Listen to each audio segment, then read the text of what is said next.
Hi అమ్మ. అమ్మగా ఒక మాట. ఈ కొయ్యేట్లో ఉన్న వాళ్ళ కోసమే, ఆడవాళ్ళ కోసమే వీడియో. మరి కొయ్యేట్లో ఉన్నవాళ్ళంటే అందరూ కాదు, కొందరి గురించే. కొంతమంది బాగానే కష్టపడుతున్నారు, ఇంటి గురించే కష్టపడతారు, కుటుంబరానికే పంపిస్తున్నారు.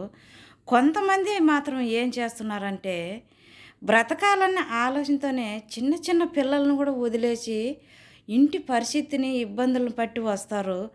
బతకాలి, రూపాయి సంపాదించుకోవాలి అని. కొన్నాళ్ళు బాగానే కష్టపడతారు. 2 సంవత్సరాలు గానీ, 3 సంవత్సరాలు గానీ, 4 సంవత్సరాలు గానీ, వాళ్ళు సంపాదించే ప్రతి ఒక్క రూపాయి ఇంటికే పంపుతారు. తర్వాత మీకు ఈళ్ళకి ఏం పోయే మాయరోగం వస్తదో ఏమో తెలీదు గానీ, కొందరు మాత్రమే ఇంటిని మర్చిపోతారు, పిల్లల్ని మర్చిపోతారు, భర్తని మర్చిపోతారు. ఇక్కడ అదేదో గ్రూప్ కాల్లలో పరిచయం కావటం, ప్రేమ లేఖలని మొదలు పెడతారు. ఇక ఆఖరికి ఒక్క రూపాయి డబ్బు పంపియటం కూడా మర్చిపోయి, ఇక్కడ మళ్ళీ వీళ్ళు అప్పులు చేసి వానికి ప్రేమ లేఖలోనికి పంపిస్తుంటారు, వానికి కడుతుంటారు కానీ ఇంట్లో మనుషుల్ని, కుటుంబరాన్ని, పిల్లల్ని, భర్తను పట్టించుకోరు. అమ్మా, ఒకటి చెప్పనా? బండి కొన్నోడు నడిపినంత ఇంట్రోస్‌గా కొన్నోడు ఎన్ని రోజులు బోరుకు రాకుండా కాపాడుకుంటే ఉంటది అని కొన్నోనికి మాత్రమే తెలుసు బండిలు.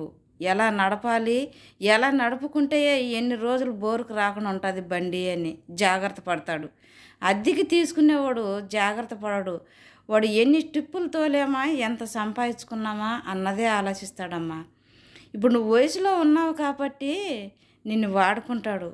నువ్వు ఏదో ఒకరోజు వయసు పోయి మూల పడ్డావనుకో, బండి బోరుకొచ్చిందని మూల పడేసి వెళ్ళిపోతాడు వాని దారిలో వాడు. నువ్వు వయసులో ఉన్నా, వయసు అయిపోయినా నీకు తోడుండేది కట్టుకున్నవాడు నీ కడుపులో పుట్టిన పిల్లలే. ఇక్కడ ఈళ్ళు కాదు. మీకెందుకు ఇలాంటి మాయరోగాలు వచ్చి ఇక్కడ కష్టపడనీకే వస్తారు, కష్టపడతారు కూడా.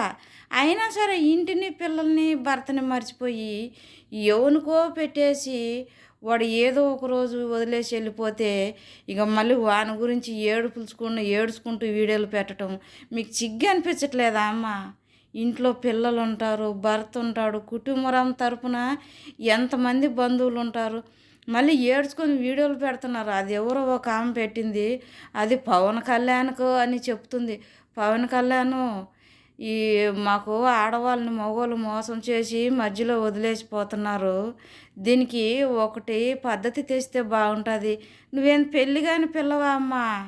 పెళ్ళి కాని పిల్లవు నువ్వే. పెళ్ళి కాని పిల్లలు అయితే ఏదో ఒకటి మాట్లాడటానికి బాగుంటుంది. నీకు అలా మాట్లాడటానికి ఈడే పెట్టడానికి చిగ్గన అనిపించలేదా? ఎంత బాగా చెప్తుంది పవన్ కళ్యాణ్ మాట్లాడాలి.